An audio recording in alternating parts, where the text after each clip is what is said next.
Hey guys, welcome back to 1776 or Bust. So on the table, I am very excited to show you my brand new Smith & Wesson M&P 2.0. Now this is not the compact.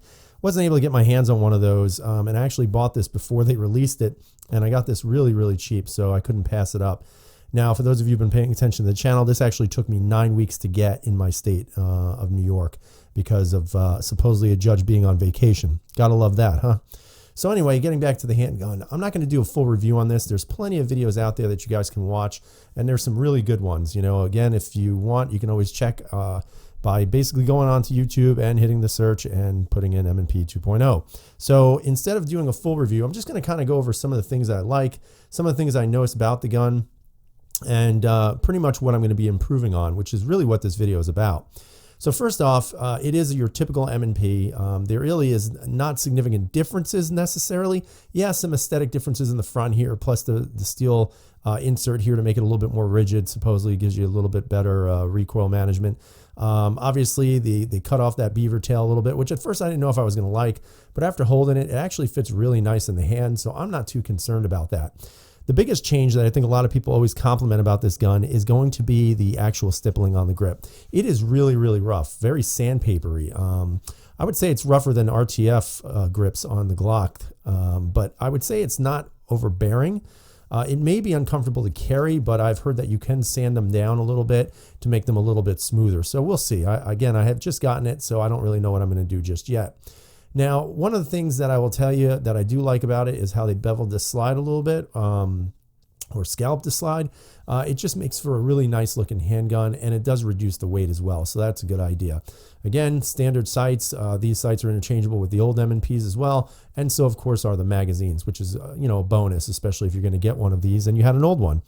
Now, in regards to one of the biggest complaints that I think a lot of people have, and by the way, everything's clear, is probably going to be about the trigger. Now, I will be honest with you, I am not a fan of the M&P triggers. I'm not a fan of any Smith & Wesson trigger because of the stupid hinge thing they have here. I think the hinge safety is not effective, and I just don't like it. It's just not a good feeling trigger. And again, that's personal opinion. It may not be your opinion, but it certainly is mine. Now, in regards to the trigger itself, my first M&P I ever owned had a horrendous trigger. Wasn't a very good gun in my opinion. I then got a second version of the 1.0, which I thought was a vast improvement. Apparently, I think they thickened out the sear, and they also increased or improved the twist rate on the barrel. Now with the 2.0, the trigger on the 2.0 doesn't feel much better than my old one, to be honest with you. You do have a pretty good amount of take up. It's still a little crunchy when you get to that point.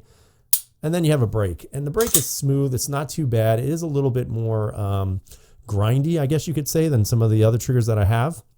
The reset is pretty short, and it's tactile, and it's also audible. And then there's your secondary shot right there. So, I mean, it's not a horrendous trigger, certainly not the best trigger, and I think most people can agree to that. I don't think it's any better or worse than a Glock, you know, stock Glock that is just coming out of the box, but certainly not in my opinion, the realm of, let's say, a VP9 or a PBQ, or even a 320 or a Steyr. So what I decided to do was reach out to these great guys right here at Apex Tactical, and they wound up sending me one of these flat face forward set trigger kits, and I am super excited because I'm actually going to install this. I'm going to install it off camera, so that I don't have to hear all the criticisms of my shaky hands. But nonetheless, I'm going to install it, and then I'm going to come back and show you what I found. The first thing I actually want to do on camera, though, is I actually want to get a general feel for the trigger and poundage and pull weight. So let's see what we get. So, oh, it would help if I hit ready. Duh. Let's see. So whether or not that's accurate, that's a 7-pound trigger. I'm going to find that that's not true. Let me see. That's more like it. So about 5 pounds, 15.3 ounces. Let's see if I can get another one of those. That's close. Yep, 5 pounds, 7.3 ounces. So, you know, a little bit over 5 pounds, close to 6 in some. So I'd say about 5.5 pounds is probably about average. Now, I'm excited to see what's going to happen with this trigger once I put the Apex kit in there. It should be probably maybe a little bit less than this, but maybe not so much. But we'll find out. So I'm pretty excited to see it. Give me a few minutes. I'm going to put it on, and then I'm going to come right back. So stay tuned. All right, guys. So I'm back after the install, and let's take a look at this thing. First off, it looks awesome. Secondly, I want to give a lot of credit to Nolan over at Lock and Load, and what used to be Nolan's Mindset, because I actually watched his video to install it, and he did a great job.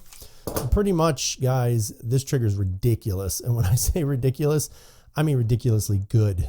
First off, you can see that it is a flat face, so it's very nice. And the trigger safety lever that you see right there, it goes flush in, so that's even nicer because I don't like having that little nub hitting my finger.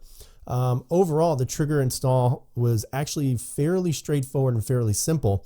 I would think that the only thing that gave me a little bit of a hard time was the this thing right here, this little yellow thing right here. It wasn't long enough to actually go straight through, so I actually had to use a punch to use that as a guide pin instead of this yellow thing. Other than that, it was pretty straightforward. All the other parts from the gun are inside these bags. I actually used the green spring because after watching Nolan and just reading up on some of the things, I didn't want the trigger too light. And I've got to tell you guys, this trigger is pretty sweet. So let's take a look at it. You can see here, there's the take up. That's it right there. So it's much reduced. When I had the other trigger in here, the stock trigger, the trigger take up was much further back than that. So it's a lot crisper and a lot cleaner, and that's your wall. Oh, it'd help if I actually charged the gun, duh. And by the way, it is safe. So you can see that the trigger, there's your wall. I mean, that's it. It's much shorter on the take up. Look at that. I mean, that's just crazy. That is absolutely insane. Look at this. Look at this reset. Look at that. That's like no reset. Woo. I mean, it's that's how excited I am, guys. This trigger is friggin' phenomenal.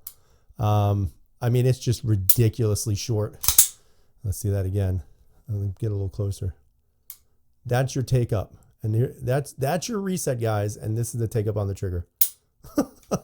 You know, all the people who have bashed M&Ps in the past, I have to say, I've always liked M&Ps, but the trigger for me was always kind of a, you know, not such a great thing for me. And when I look back at the old shoe, you know, as a matter of fact, let me take this out of the bag so you can compare it. Get out. There we go. When you guys look at the old shoe, I mean, this is just a piece of garbage. I mean, I hate to say it, Smith & Wesson, I love the gun, but this trigger is terrible. I mean, it's absolutely terrible. And now that I've installed the other trigger, it is ridiculous. I mean, it is so much better than what this stock piece of garbage is. That's going bye-bye. But let's just look at it again, guys. It's just awesome. There's your take up. Pretty nice, pretty clean. You feel a really solid wall. And there's your break. I mean, it barely moves. Barely friggin' moves. Look at this reset. Look at that. There's barely any reset. And that's it. Woo, guys, this trigger, friggin' awesome. I want to say thanks to Apex for sending this trigger to let me test out. You know, again, it took a little time for me to get this handgun, thanks to my corrupt, you know, New York State laws here. But now that I have this trigger installed, holy cow, guys, it's just unbelievable, unbelievable. And I'm super excited to shoot this bad boy. Also, it took me a little longer because I put on some night sights.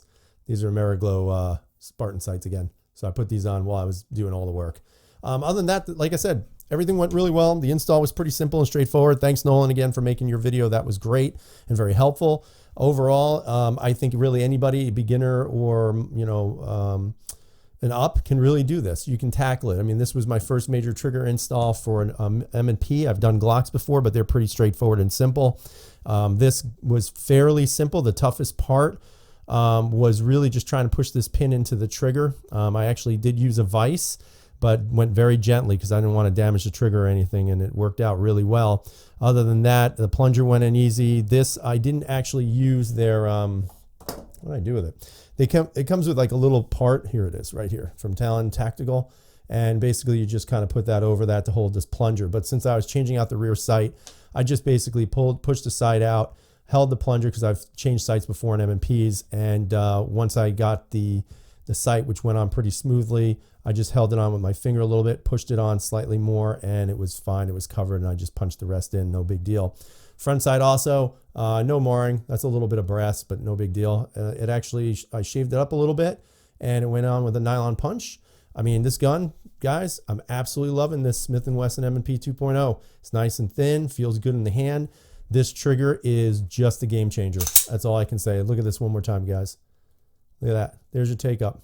That's sick. Take up, break, reset. This has got to be one of the best triggers I have on any striker fired polymer handgun I own. Guys, I hope you enjoyed the video. I'm going to be shooting it this weekend, and I can't wait to take it out to the range to test that trigger out. So hopefully you guys stay tuned. We got a lot of goodies coming our way, and thanks for watching. Stay safe as always. Apex Tactical, awesome friggin' job on this 2.0 trigger, guys. If you haven't gotten one, get one. It's that damn good. Hope you guys have a great night. Stay safe, and as always, freedom is never free.